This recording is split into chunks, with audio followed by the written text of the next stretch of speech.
Hello dear friend, जसा क्रिकेटमध्ये हार्दिक पांड्या आहे ना, तसा इंग्रजीमध्ये पण एक शब्द आहे.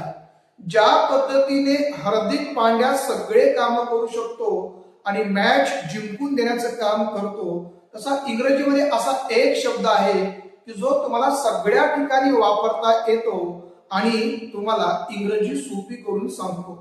बरोबर ऐकताय? असा एकच शब्द आहे जो इंग्रजीमध्ये 21 ठिकाणी तुम्ही वापरू शकता आणि त्याचे 21 अर्थ आहेत आणि म्हणून तो एक शब्द जर तुम्ही समजून घेतला ना, तर तुम्हाला इंग्रजी बोलणं, वाचणं, लिहिणं फार सोपं जातं. तर असा बघूया कोणता शब्द आहे की जो शब्द इतका इम्पॉर्टंट आणि ऑलराऊंडर आहे मित्र. तर मित्र हो, हा शब्द आहे हा गेट.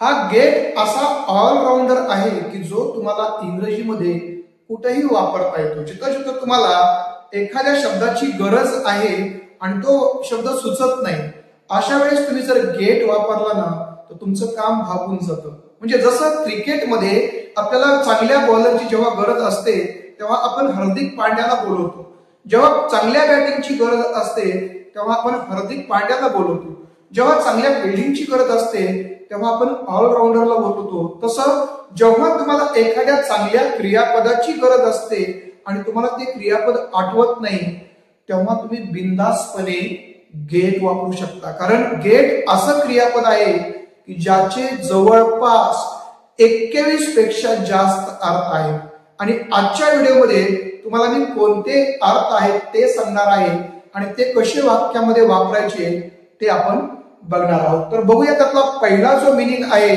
पहिला अर्थ आहे गेटचा, हा आहे गेट म्हणजे मिळणे. जेव्हा आपल्याला एखादी गोष्ट मिळते ते सांगण्यासाठी आपण गेट वापरतात. त्याला सिमिलर वर्ड आहे ऑब्टेन. कोणता सिमिलर मीनिंग आहे? ऑब्टेन म्हणजे मिळणे. समजा आपल्याला म्हणायचंय की मला नवीन जॉब मिळाला, हे तुम्हाला म्हणायचंय मला नवीन जॉब मिळाला, तर तुम्ही I obtained a new job म्हणण्यापेक्षा I got a new job म्हणू शकता. ठीक आहे? किंवा त्यांना प्रमोशन मिळाले, हे जर वाक्य तुम्हाला म्हणायचं असेल तर दे ऑब्टेन्ड प्रमोशन म्हणण्यापेक्षा तुम्ही सहज सोपा दे गॉट प्रमोशन म्हणू शकता. ऑब्टेन पेक्षा गेट शब्द सोपा आहे. ठीक आहे? मला पैसे मिळत आहेत, हे जर वाक्य तुम्हाला इंग्लिश मध्ये म्हणायचं आहे तर आय एम गेटिंग मनी म्हणू शकता. फार सोपं वाटतं. नॉट आय एम ऑब्टेनिंग मनी. कोणतं सोपं वाटतंय? आय एम ऑब्टेनिंग मनी और आय एम गेटिंग मनी. दोन्ही पैकी तुम्ही कोणतंही वापरू शकता. ठीक आहे? ओके, आता आपण बघूया दुसरा आणि तिसरा अर्थ. या ठिकाणी तुम्ही गेट बी या अर्थाने पण वापरू शकता आणि बिकम या अर्थाने पण वापरू शकता. जिथं जिथं तुम्हाला बी वापरायचे किंवा बिकम वापरायचे त्या त्या ठिकाणी तुम्ही गेट वापरू शकता. तर कसं बघूया. हे वाक्य आहे मला उशीर होत आहे, तर तुम्ही म्हणू शकता I am getting late. I am getting late. इथं तुम्ही आय एम बीइंग लेट म्हणू शकता, आय एम बिकमिंग लेट म्हणू शकता किंवा आय एम गेटिंग लेट. म्हणजे असा तुम्ही यूज करू शकता. तो जाड होत आहे, so he is getting fat. He is getting fat. He is becoming fat और ही इज बीइंग फॅट. आता आपण एखाद्याला आशीर्वाद देतो, आरोग्यदायी व्हा, है ना? आपण एखाद्याला शुभेच्छा देतो, आशीर्वाद देतो, तर कसा? आरोग्यदायी व्हा. तर तुम्ही इथं बिकम हेल्दी म्हणू शकता, चांगला वाटत नाही. बी हेल्दी म्हणू शकता, थोडा चांगला वाटतो. त्याच्यापेक्षा चांगला वाटतो गेट हेल्दी. गेट हेल्दी तुम्ही वापरू शकता. इथं पण तुम्ही गेट वापरू शकता. जसं आपण एखाद्याला म्हणतो, शुभेच्छा देतो, अरे स्मार्ट बना, तर आपण बी स्मार्ट म्हणू शकतो, बिकम स्मार्ट म्हणू शकतो और गेट स्मार्ट पण म्हणू शकतो. ठीक आहे? जसं तिला राग येत आहे, तर सी इज गेटिंग अँग्री असं वापरू शकता. सी इज बिकमिंग अँग्री चांगलं वाटतं का? सी इज बीइंग अँग्री चांगलं वाटतं का? सगळ्यात चांगलं वाटतं सी इज गेटिंग अँग्री. किंवा अंधार होत आहे, तर इट इज बिकमिंग डार्क चांगलं वाटतं का? नाही वाटत. इट इज बीइंग डार्क चांगलं वाटतं का? नाही.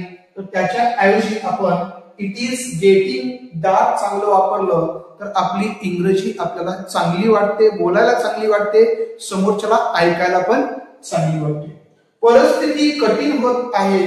Situation is becoming tough. याच्यापेक्षा situation is getting tough, hard तुम्ही म्हणू शकता. तर अशा पद्धतीने मित्रांनो हे जे गेट आहे तुम्ही बी आणि बिकम या अर्थाने वापरू शकता. आता चौथा अर्थ आहे गेट म्हणजे समजणे. अंडरस्टँड या अर्थाने पण आपण गेट यूज करू शकतो. जसं मला ते समजलं हे वाक्य आपण कसं होईल? आय अंडरस्टूड इट असं म्हणतो आपण. I understood it. पण तुम्हाला हे जर अवघड वाटलं तर सरळ सोपं वापरा. I got it. काय म्हणायचं? आय गॉट इट म्हणायचं. किंवा मला ते नाही समजलं तर I didn't get it. I didn't get it. किंवा तुला ते समजलं का? Did you get it. तुला ते समजलं का? Did you get it. Okay. तर अशा प्रकारे ते का गेले मला नाही समजलं. तुम्ही मला चोर समजत आहात. You are getting me a thief. आता तुम्ही गेटिंगच्या ऐवजी तुम्ही जर असं म्हटलं you are understanding, you are understanding me a thief चांगलं वाटतं का? नाही. You are getting me a thief. तर अशा प्रकारे याचा चौथा जो यूज आहे ना फार इंटरेस्टिंग आहे, इम्पॉर्टंट आहे आणि आपल्याला याची बऱ्याच वेळेस गरज पडते. आता आपण पाचवा यूज बघूया, याचा पाचवा मिनिंग बघूया की जो याचा फार इम्पॉर्टंट आहे आणि म्हणून असं वाटतं की हा जो एक शब्द आहे गेट, हा गेट शब्द किती आपल्याला पद्धतीने किती मिनिंगफुली वापरतो, किती ठिकाणी आपण वापरू शकतो. गेट तुम्ही बाय या अर्थाने पण वापरू शकता. गेट म्हणजे विकत घेणे, बाय म्हणजे जसं विकत घेणे अर्थ आहे ना मित्र, तसं तुम्ही बायच्या ठिकाणी गेट पण वापरू शकतो. जसं थोडंसं दूध विकत आणा हा शब्द आहे. थोडंसं दूध विकत आणा. तर आपण असं नाही म्हणणार की buy some milk, please buy some milk. तर त्याच्याऐवजी आपण काय म्हणणार? Please get some milk. काय म्हणायचं? Get some milk.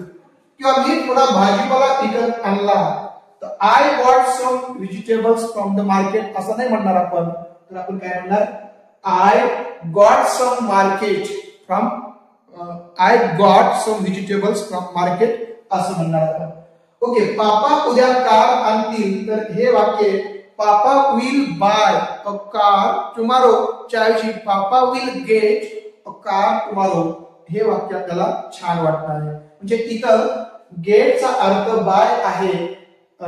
या अर्थाने बाय या अर्थाने पण तुम्ही गेट वापरू शकता. हे तुम्हाला लक्षात ठेवण्याची गरज आहे. आता सहावा अर्थ आहे तो गेट म्हणजे फाइंड, सापडणे या अर्थाने पण वापरतात. म्हणजे सापडणे या अर्थाने. जसं मला माझा पेन सापडला, आय फाउंड माय पेन. तर याच्या तुम्ही आय गॉट माय पेन पण म्हणू शकता.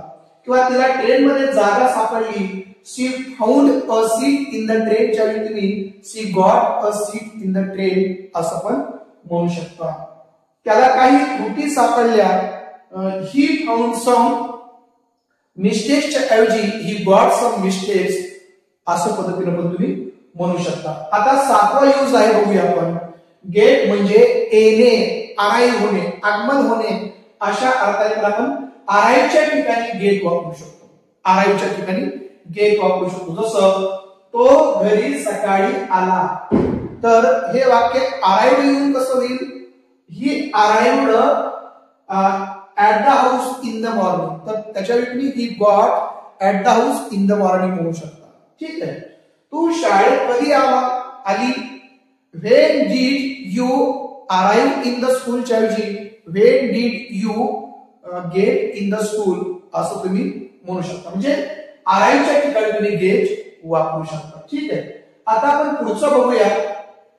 गेटचा अर्थ एखाद्या ठिकाणी पोहोचणे हा पण आपल्याला करता येतो. गेट म्हणजे पोहोचणे, म्हणजे रीच या अर्थाने पण आपण वापरू शकतो. जसं मी तेथे पोहोचेल, आय विल रीच देअर. तर याच्या ऐवजी तुम्ही आय विल गेट देअर पण म्हणू शकता. म्हणजे पहा किती इंटरेस्टिंग शब्द आहे, ऑलराऊंडर शब्द आहे. एक शब्द आपण किती अर्थाने वापरतो.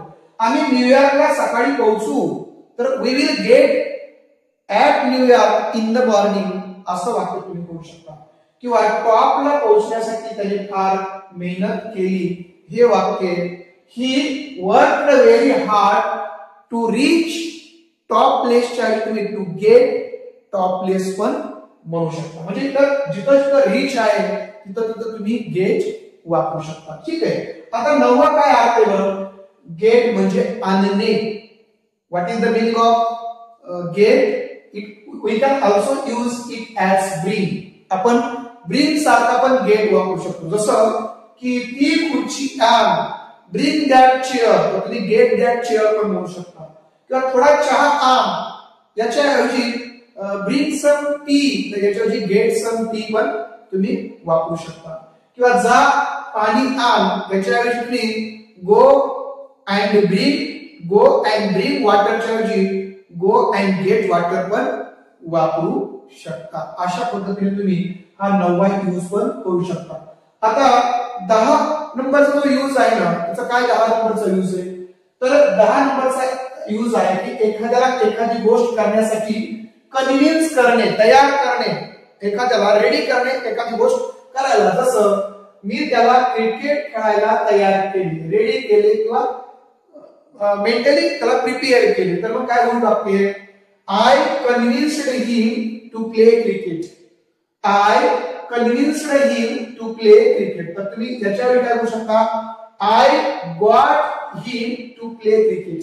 I got him to play cricket असं पण तुम्ही वाक्य करू शकता. हा एक गॉटचा मिनिंग आहे. 11 नंबरचा काय आहे? गॉटचा अजून एक अर्थ आहे. गॉट म्हणजे प्राप्त झाला, मिळाला. जसं आहे तसं आपण प्राप्त झाला. जसं आपण आपल्याला ईमेल मिळाला ना, तर आपण काय म्हणतो? मला ईमेल प्राप्त झाला. तर आय रिसीव्ड ॲन ईमेलच्या ऐवजी तुम्ही काय म्हणू शकता? I got an email. किंवा मला एसएमएस मिळाला, प्राप्त झाला, तर त्याच्याऐवजी तुम्ही आय रिसीव्ड एसएमएसच्या ऐवजी तुम्ही आय गॉट एसएमएस म्हणू शकता. ठीक आहे. म्हणजे हा पण त्याचा एक मिनिंग आहे. आता 12 नंबरचा जो मिनिंग आहे ना, 12 नंबरचा पकडला. 12 नंबरचा एक मिनिंग काय? पकडला. जसं रोहितने चेंडू पकडला, तर रोहित कॉट अ बॉल च्या ऐवजी रोहित गॉट अ बॉल पण म्हणू शकता. जेव्हा एखादा प्लेयर चेंडू पकडतो ना, तेव्हा अंपायर मोठ्याने ओरडतो, ही गॉट इट. काय म्हणतो? He got it. He got it नाही म्हणतो, ही गॉट इट म्हणतो. कारण गॉटचा पण मिनिंग गॉट सारखाच होत असतो. लक्षात ठेवा. Very interesting word. ओके. आता आपण बघूया 13 नंबर. जेव्हा तुम्हाला म्हणायची की मला संधी मिळाली, संधीसाठी हा जो चान्स शब्द आहे ना, चान्स, तर चान्सच्या अगोदर नेहमी गेट वापरतात. म्हणजे नेहमी मॅक्झिमम वेळेस गेट वापरतात. कसं? आम्हाला मुंबईला जाण्याची संधी मिळाली, तर मग हे वाक्य कसं होईल? We got a chance to go to Mumbai. We got a chance. मी तुम्हाला हे वाक्य लिहून दाखवतो. म्हणजे okay, we got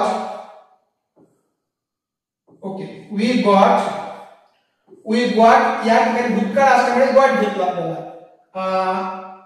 a chance, we got a chance. Or you can also use here an opportunity.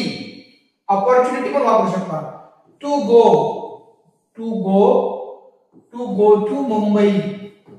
To Mumbai. आम्हाला मुंबईला जाण्याची संधी मिळाली, असं पण तुम्ही वाक्य करू शकता. ठीक आहे. आता आपण पुढचा अर्थ बघूया.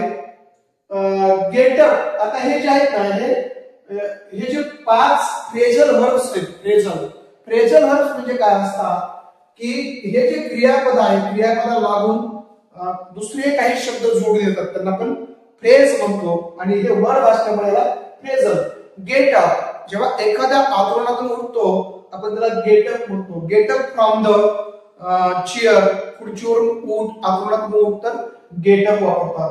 Get out. जेव्हा आपल्याला एखाद्याला बाहेर पाठवायचंय, आपण त्याला म्हणतो गेट आउट फ्रॉम हिअर, म्हणजे इथून बाहेर जा. तर त्यासाठी आपण गेट आउट वापरतो.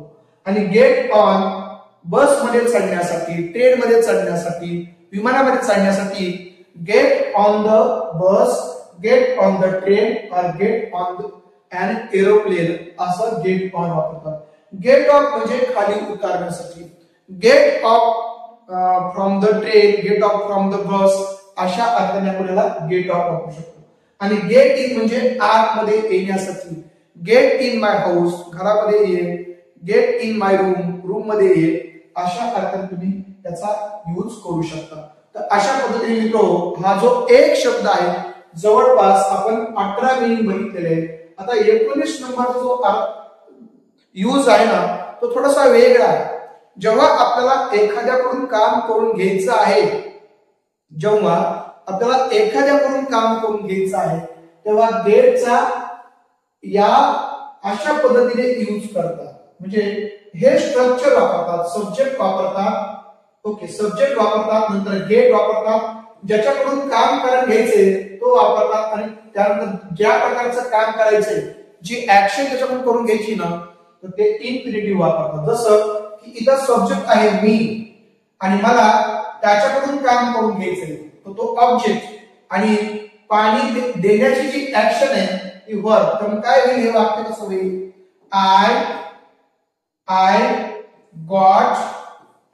गॉट हिम, त्याला आय गॉट हिम देणे, I got him to give, infinitive वापरायचं, टू गिव्ह पाणी, टू गिव्ह वॉटर, मी त्याला पाणी द्यायला लावले. म्हणजे ही जी मी हा सब्जेक्ट आहे, मी याला एखादी गोष्ट करायला लावतो त्यासाठी अशा प्रकारे ही रचना वापरली जाते. जसं आईने मला काय करायला लावले तर अभ्यास करायला, आई मला अभ्यास करायला लावत आहे. तर mother is getting me to study, mother is getting me to study, कारण कंटिन्युअस टेन्स आहे, लावत आहे, mother is getting me to study. अशा प्रकारे आपण ही जे वाक्य आहेत ना हे वाक्य आपल्याला याचा यूज करून आपण जवळपास अर्थ गेटचे सांगितलेले आहेत. आणि म्हणून जर एकटा गेट जर तुम्हाला वापरता आला वाक्यामध्ये तर तुम्हाला इंग्रजी फार सोप्या पद्धतीने होते. दुसरी गोष्ट म्हणजे तुम्ही जर गेट वापरू शकत असाल, वापरत असाल तर समोरच्यावर त्याचं फार इम्प्रेशन पडतं आणि समोरच्याला असं वाटतं की हा फार ऍडव्हान्स आहे इंग्लिश मध्ये. म्हणून मी तुम्हाला एका शब्दाचे 19 अर्थ आज या ठिकाणी सांगितलेले आहेत. जर तुम्हाला व्हिडिओ आवडला असेल तर सबस्क्राईब करा, लाईकचं बटन दाबा, कॉमेंट करायला विसरू नका आणि शेअर करायला पण विसरू नका. धन्यवाद मित्रो.